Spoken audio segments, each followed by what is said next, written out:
오늘 말씀 같이 나누겠습니다. 오늘 함께 나눌 본문 시편 119편 세 군데예요. 1절, 9절, 105절 떨어져 있는 절들을 쭉 그냥 적어 놓은 거예요. 같이 한 목소리로 봉독하겠습니다. 행위가 온전하여 여호와의 율법을 따라 행하는 자들은 복이 있으며 청년이 무엇으로 그의 행실을 깨끗하게 하리이까? 주의 말씀만 지키기 따름이니이다. 주의 말씀은 내 발의 등이요 내 길의 빛이니이다. 아멘. 세 절을 선택해서 이어서 함께 봉독을 했는데 이 세 절 중에 어떤 절이 제일 익숙하고 귀에 쏙쏙 들어오고 듣기 좋고 뭐 그런가요? 세 번째 105절 말씀 아닌가요? 주의 말씀은 내 발의 등이요 내 길의 빛이니이다. 의미를 생각하지 않으면 주님의 말씀이 내 아래등, 내 발등인가? 이게 무슨 소리지? 이렇게 들을 수 있는데 발등 얘기 아니잖아요. 내 발의 등불이라고요. 내가 깜깜한 밤의 길을 갈 때에 내 발이 발 디딜 자리를 비추어주는 등불이다. 그리고 내가 가는 길을 비추어주는 빛이다. 그 얘기예요. 그 말씀이 오늘 말씀의 중심이라고 생각하시고 마음에 담아두시면서 같이 나누시면 좋을 것 같아요. 자, 계속 시편 말씀을 나누고 있는데 보면 볼수록 이 성경에 있는 시편들은 귀하고 아름답다는 생각이 들어요. 언어가 사람의 마음을 100% 다 표현하기가 어려워요. 우리가 누군가와 대화하고 의사소통을 할 때 나는 분명히 다 표현했다고 생각하는데 상대방이 엉뚱하게 알아듣는 경우들이 있어요. 내가 잘 표현을 못했을 수도 있고 상대방이 자기 마음대로 알아들었을 수도 있어요. 둘 다 사람의 언어가 완전하지 않기 때문에 일어나는 일이에요. 근데 그 완전하지 않은 언어로 하나님의 말씀이 기록되어 있죠. 그럼에도 불구하고 우리에게 하나님의 뜻과 하나님의 마음과 우리의 갈 길을 인도해주는 그런 역할을 충분히 하고 있어요.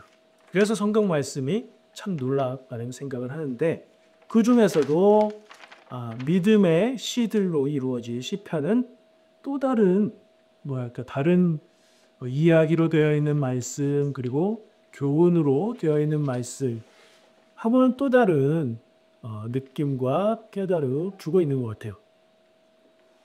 그 중에 시편 119편 오늘 본문으로 중개한 이 시는 우리가 본문으로 볼 말씀들뿐 아니라 이 119편 자체가 굉장히 특이한 시예요. 들어보셨을 거예요. 히브리어의 알파벳의 순서대로 첫 글자를 알파벳 순서대로 넣어서 만든 시다. 그런 얘기 들으신 것 같죠? 근데 잘 이해가 안 되죠. 한글로 예를 들면 이 첫 우리가 읽었던 1절 있죠? 행위가 온전하여. 근데 행위라는 단어가 제일 앞에 나오진 않을 거예요. 그 언어를 번역하면서 순서가 바뀔 수 있습니까? 어쨌든 첫 번째 그 글자가 히브리어의 알파벳 중에 첫 번째 단어를 가지고 사용했다. 그런 얘기예요. 그리고 이게 절수가 굉장히 많아요. 몇 절이죠? 혹시 펴고 있는데 176절이에요. 176절인데 그래서 이게 이 시편 119편이 시편들뿐 아니라 성경에 나오는 장들 중에 가장 긴 절을 가진 장고 기록을 갖고 있는 그런 시이기도 한데요. 이 구조가 알파벳 첫 글자로 시작하도록 시를 쓴 구조가 그럼 176절인데 계속 반복됩니까? 그렇지 않고요. 8절씩, 8절씩 22개의 연으로 구성이 됐어요. 시 배우셨죠? 절은 한 줄이고 연은 요때 조금 하나의 묶음으로 묶을 수 있는 것. 그러니까 1절부터 8절까지가 1연이고 1절부터 8절까지가 히브리어 알파벳의 첫 글자 알렙이거든요. 그 알렙으로 8절이 시작을 해요. 기역으로 다 시작한다는 얘기예요. 그리고 9절부터는 두 번째 알파벳으로 시작하고 이런 식으로 8절이 22개가 들어가면 2 곱하기 88 하면 저 8, 헷갈리네요. 8절씩 22개가 176절이 되는 거예요. 시를 그렇게 썼어요. 우리가 읽을 땐 그건 알아볼 수가 없죠. 한글로 번역되어 왔으니까. 근데 히브리어 원문에는 딱 보면 같은 글자가 1절에 쪼르륵, 9절부터 또 같은 글자가 쪼르륵 이렇게 보인다는 얘기예요. 이런 시의 형식이 거의 모든 나라마다 다 있어요. 이 시편 히브리 문학에만 있는 게 아니라 나라마다 어떤 형식을 갖추어서 시의 아름다움을 더 부각시키는 그런 시들이 많이 있다고 해요.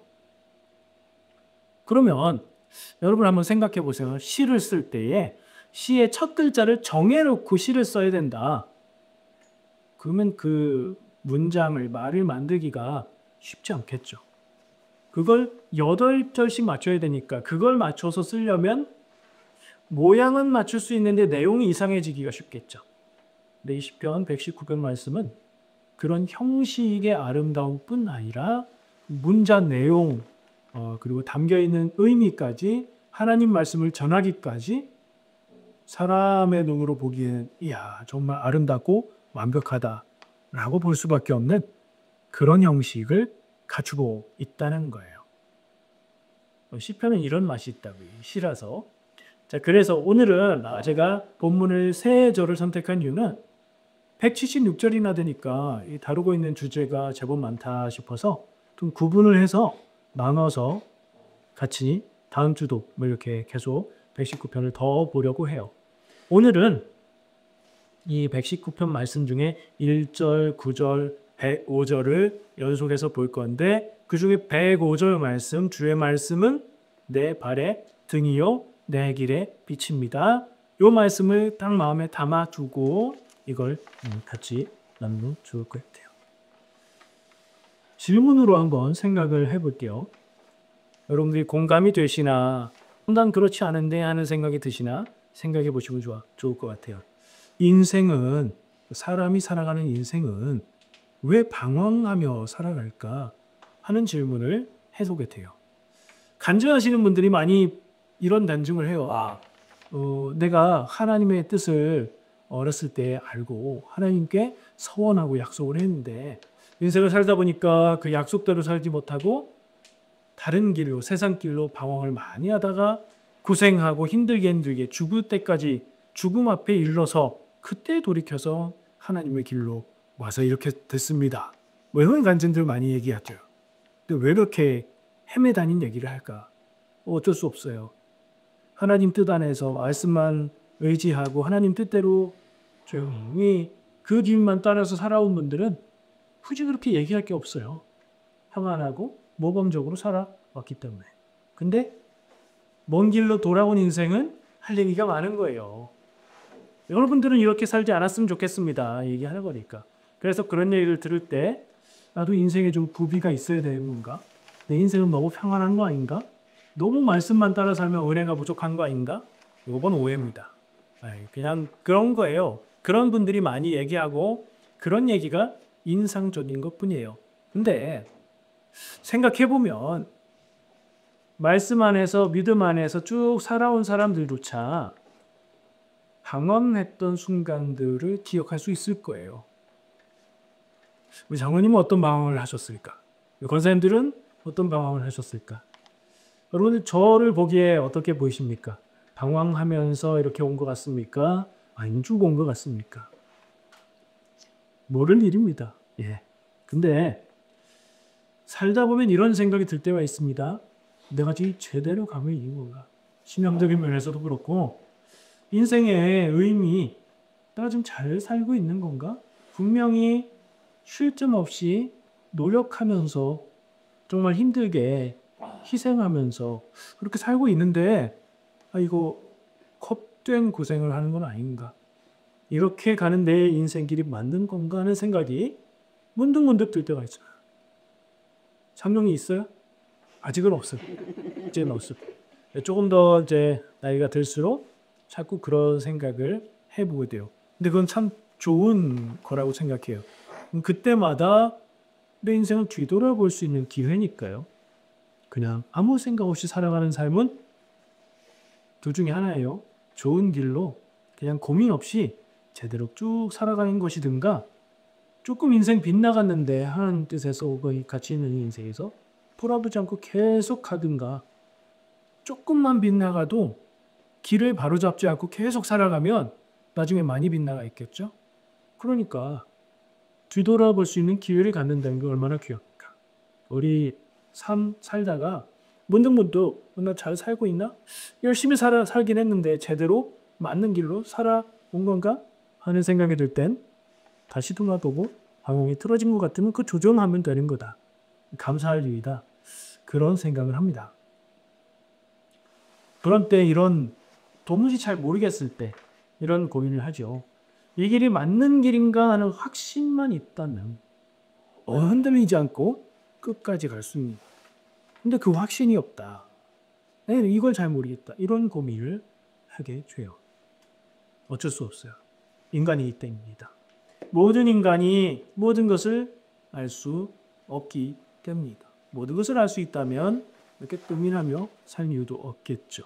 근데 또 그런 우리의 부족함이 인간이 한평생 살아가는 인생이 의미 있고 귀하다는 생각을 하게 해요.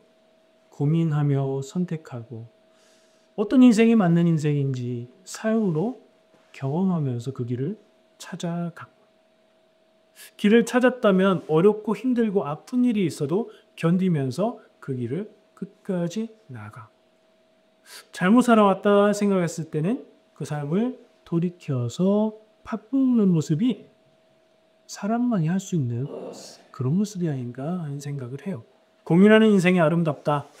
하나님 앞에서도 기도하면서도 고민하는 인생을 통해서 하나님을 잘 찾아갈 수 있다는 생각을 해봐요. 자, 인생은 왜 방황할까? 우리가 완전하지 않기 때문에. 그러나 우리 인생은 그래서 아름다울 수 있다. 이런 생각을 하고요.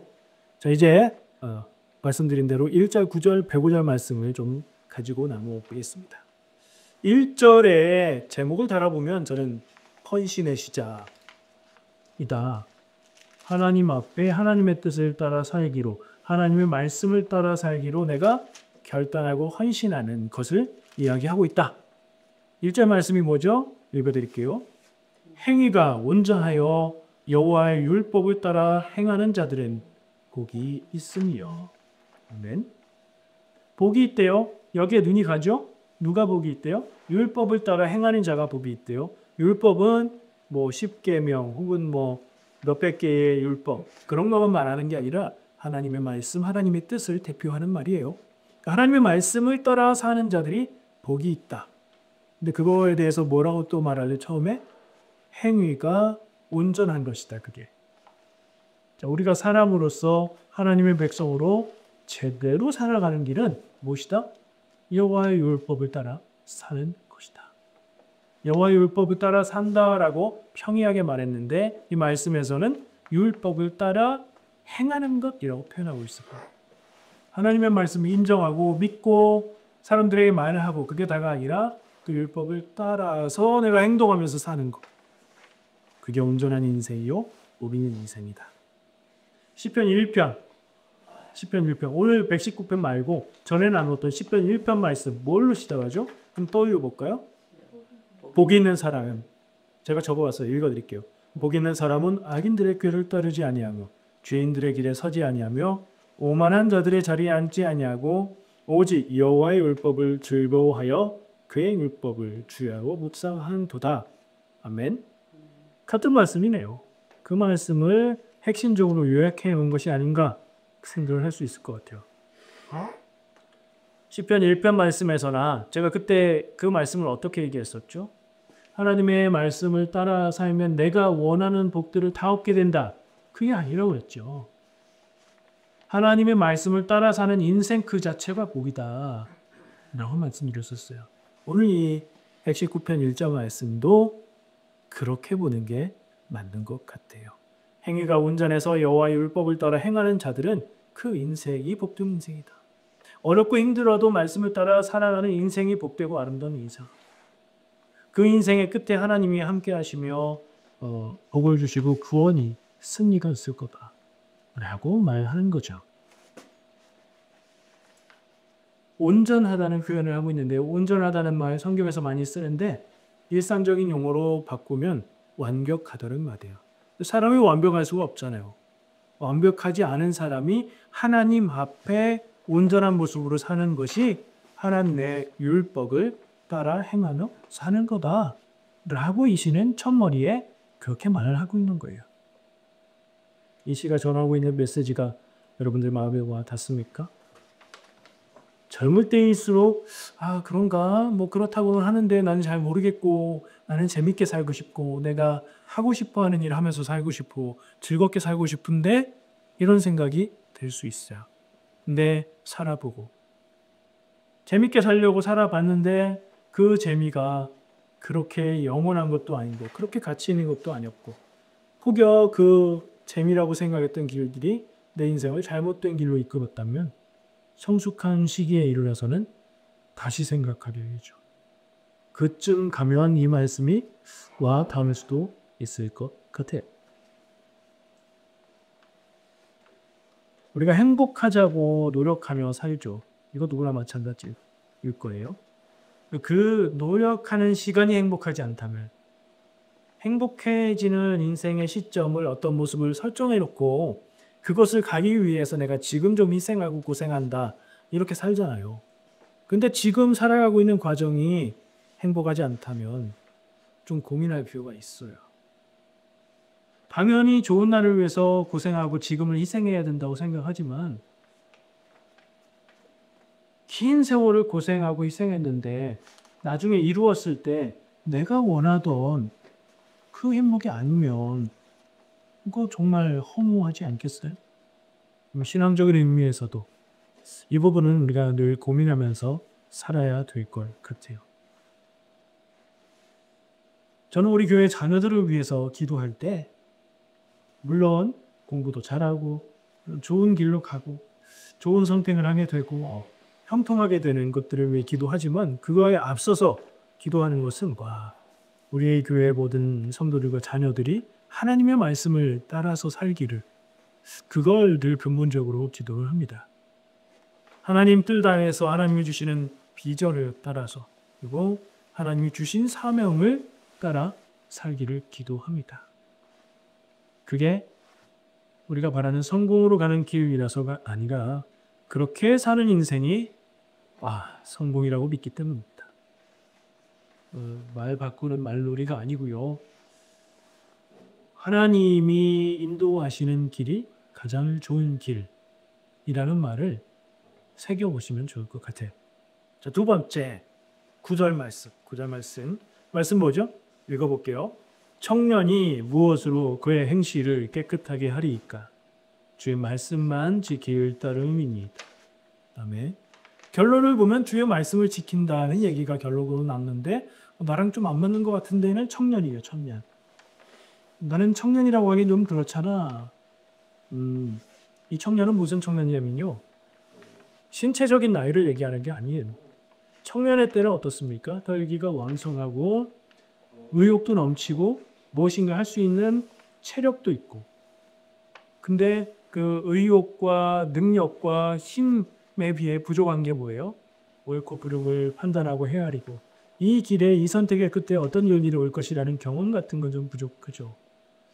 그래서 막 나서고 노력하고 근데 잘 안 될 때도 있고 좌충우돌하고 그러는 가운데 어떤 경우에는 죄의 길에 유혹에 빠질 때도 있고 이런 때를 청년이라고 표현하는 것이에요. 그렇게 보면 우리 중에 누가 하나님 앞에서 온전해져서 세상의 유혹, 우리 마음의 혼란, 불안이 없고 평안하다 말할 수 있겠습니까? 우리가 다 그런 면에서 청년이라고 볼 수 있다. 그래서 그 청년, 인생의 삶의 모습을 어떻게 깨끗하게 할 것인가? 하나님 앞에서 정결함을 얘기하는 뭐거든요. 주로 얘기하는 핵심 주제는 말씀이라는 얘기를 하면서 우리의 삶을 깨끗하게 할 수 있는 것은 주의 말씀을 지키는 길이다라고 얘기하는 거예요. 깨끗하다, 더럽다, 정결하다, 죄를 짓는다. 이런 표현으로 나누어 볼 수 있는 이야기인데요. 스스로 돌아보기에 나의 삶은 하나님 앞에서 깨끗합니까? 그렇지 않습니까? 우리가 어떻게 해야 하나님 앞에서 깨끗할까? 그 길은 뭐라고요? 오늘 이 시가 제시하는 길은 주 말씀을 따라 사는 길이다 라고 얘기를 하고 있습니다. 말씀을 지킴으로 행실을 깨끗하게 살아가는 것, 너무나 단순하고 명쾌한 이야기지만 우리의 신앙이, 우리의 삶에 지침으로 삼을 만한 아주 중요한 말씀인 것 같아요. 현대인은 정보의 홍수 속에 살고 있다는 얘기를 하죠. 여러분들 옛날 같으면 집에 가면 뭐 하십니까? 신문 보든가 TV 봅니다. 그랬을 텐데 요즘에는 집에 가서 쉬는 시간에 뭐 하십니까? 내 손 안의 세상, 휴대폰 꺼내서 세상의 모든 이야기를 유튜브와 또 SNS를 통해서 보고 그러죠. 사람들과 소통도 그걸로 하죠. 이런 세상인데 얼마나 많은 이야기들이 있습니까? 근데 보다 보면 어떤 때는 이게 맞나? 하는 이야기들을 하고 있을 때도 있고요. 어떤 분들은 TV 뉴스를 못 믿겠다.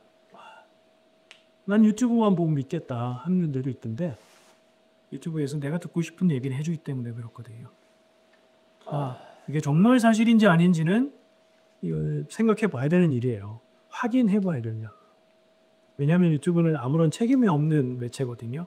자기 하고 싶은 얘기 하면 되는 거예요. 거짓말은 해도 누가 뭐라고 하자. 신고하면 정지되긴 하지만 정보는 많이 있는데 그중에 정말 귀담아 듣고 소중하게 따를 만한 이야기는 흔치 않습니다. 너무 많은 것들이 우리에게 쏟아져 들어오는데 그중에 우리가 정말 귀하게 여기고 기억해야 될 것들이 많지 않다면 고르고 선택할 수 있는 안목이 있어야 되겠죠. 그리고 더 중요한 게 무엇인가 볼 수 있는 가치관이 있어야 되겠죠. 그건 어디서 와야 될까요? 정확하게 확인할 수 있는 정보와 지식이 있어야 될까요? 그것도 필요하죠. 근데 우리는 누굽니까? 우리의 정체성에 따라 나와야 하는 것은 하나님의 말씀이 기준이 되고 하나님의 뜻이 기준이 되어야 한다는 거죠.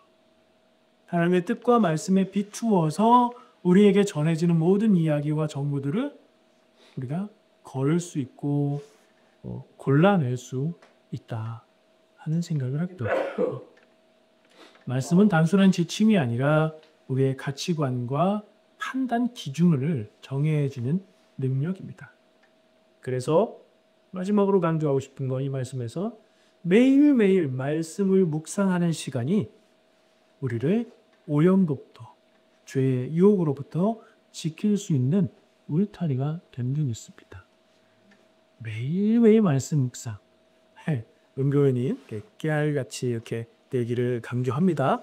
매일 말씀 묵상을 나누는 것을 읽기만 하셔도 좋지만 읽고 생각하시고 그리고 그것을 읽고 기도하시고 또 제가 묵상하고 나누는 것이 전부가 아니니 여러분들 스스로 읽을 말씀을 읽으시고 묵상하는 게 정말 귀하다. 꼭 필요하다.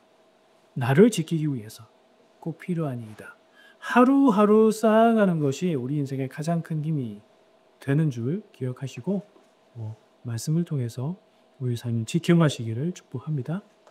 세 번째 드디어 오늘 핵심이라고 얘기했던 105절 말씀입니다. 말씀이 주제예요. 이 시는 사실은. 그래서 말씀의 궁극적인 역할, 말씀의 가장 중요한 기능은 무엇인가? 내 발의 등. 내가 어둠 속에서 발을 내딛어 가는데 그 밟을 곳을 보이게 비추어 주는 등입니다. 내가 먼 길을 가는데 멀리까지 비추어서 갈 길과 가지 말아야 될 길을 보여주는 그 빛이라고 얘기를 하는 겁니다. 이 말씀은 시편 119편 전체의 핵심이라고 얘기할 수 있을 것 같아요.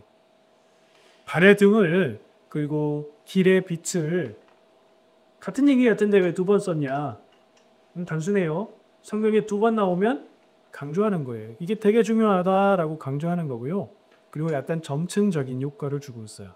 발의 등은 발이 밟을 바로 내 발 앞에 길을 비추어 주는 거죠.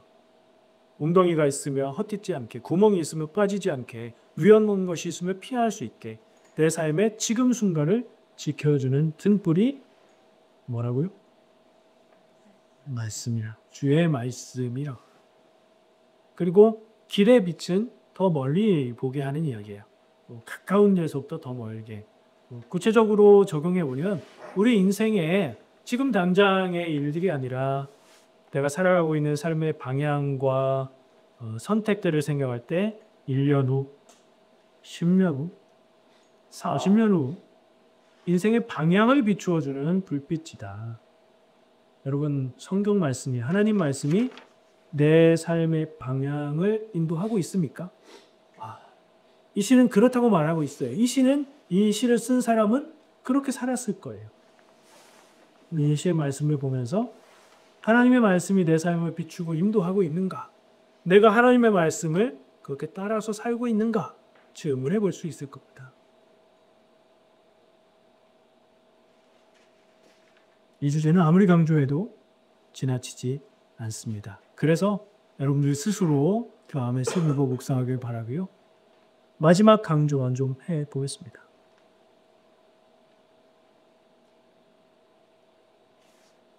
성경 말씀 두 군데 읽어드릴게요. 이사야서 41장 10절 말씀. 두려워하지 말라, 내가 너와 함께함이라. 놀라지 말라, 나는 네 하나님이 됨이라. 내가 너를 굳세게 하리라. 참으로 너를 도와주리라. 참으로 나의 의로운 오른손으로 너를 붙들리라. 아멘. 하나님이 함께 하신다는 말씀, 인도하신다는 말씀. 그러니 두려워하지 말고 놀라지 말라는 말씀이에요. 하나님이 함께 하신다는 말을 우리가 막연하게 듣지 말고 하나님이 함께 하신다는 게 무엇인가? 내 편에서 하나님의 함께 하심을 유지하고 그렇게 지켜갈 수 있는 것은 무엇인가 생각할 필요가 있는데, 오늘 말씀이 전해주고 있는 하나님의 말씀을 따라 사는 길이라는 주제가 거기에 해당한다고 생각해요. 비슷한 말씀을 또 신약에서 찾아봤어요. 마태복음 28장 20절 말씀. 내가 너희에게 분부한 모든 것을 가르쳐 지키게 하라. 볼지어다 내가 세상 끝날까지 너희와 항상 함께 있으리라 하시니라. 이 말씀이 우리의 마음에 남아서 내가 힘들고 지치고 외롭고 지금 어떻게 해야 될지 모르겠고 지금 어느 길을 선택해야 될지 모르겠을 때 불안해하지 말고, 왜냐하면 불안하면 실수하게 돼 있거든. 초보자가 항상 하는 실수는 내가 무엇인가 할 수 있는 능력을 갖고 있어도 당황하고 불안하고 조급해할 때 판단을 잘못한다는 거예요. 이게 초보의 모습이에요. 신앙의 초보들은 그럴 수 있어요. 인생의 초보들은 그럴 수 있어요. 근데 인생을 좀 살아왔고 신앙의 여름이 있으면 우리가 급한 일, 두려운 일, 위급한 일을 만날수록 침착하고 어느 길이, 어떤 선택이, 어느 방향이 하나님의 말씀과 뜻에 맞는가에 집중하면서 알아봐야 될 거예요. 여러 가지 생각이 들 때, 여러 사람들의 여러 가지 이야기가 나를 혼란스럽게 만들 때 뭐 해야지 모르겠는데가 아니라 그때 집중해야 될 것이 하나님의 말씀이다. 우리의 삶을 정말 하나님의 뜻에 맞게 옳은 길로 인도하시는 것은 하나님의 말씀이다. 자, 마지막 강조할 것은 무엇일까요? 그래서 하나님의 말씀을 모르면, 하나님의 말씀이 인생을 인도하고 보호하고 지켜주신다는데 하나님의 말씀을 모르면 그 가이드가 없는 거죠. 하나님의 말씀을 알아야 돼요. 아까 매일 말씀 묵상을 통해서도 우리가 어떻게 하나님의 말씀을 알 수 있을까? 나 혼자 생각하고 상상하고 고민하면 하나님의 말씀을 알 수 있을까요? 아예. 하나님의 말씀을 읽고 묵상하고 내 삶에 적용해야 돼요. 이거 훈련이 돼야 됩니다. 훈련이 돼야 된다는 얘기는 뭐냐면 자꾸 읽어야 되고요. 자꾸 들어야 되고요. 그것을 계속 생각해야 되고요. 그것을 통해서 나오는 어떤 구체적인 지침이 되는 방향이 있다면 그것을 내 삶에 실행해 봐야 돼요. 하나님의 말씀, 성경 말씀이 참 듣기가 되게 좋다. 저건 진짜 맞는 말 같다. 해서 멈추는 건 아무 소용이 없어요. 그래, 그렇다면 내가 이렇게 해볼까? 하고 그걸 내 삶에 해보는 거예요. 그게 없으면 훈련이 되지 않습니다. 해보고 이렇게 해봐도 뭐 결과가 뭐 다른 게 없는데 뭐가 잘못됐나? 다시 말씀을 묵상하고 저도 어려운 일을 만날 때, 고민할 일을 만날 때 하나님의 말씀을 묵상하고 길을 찾고 시험해볼 기회다. 이렇게 생각하는 마음이 좀 있으면 어떨까? 이런 생각도 들어. 마음속에 하나님의 말씀을 통해서 내가 어떨 땐 어떻게 해야 되겠다는 생각들을 가지고 있으면서 그걸 적용할 기회가 오기만을. 그런 마음으로 살아가는 것도 그리스도인의 자세이지 않을까? 이런 생각을 합니다. 어떤 분은 그렇게 표현합니다. 성경을 무조건 믿어라. 성경을 덮어놓고 믿어라.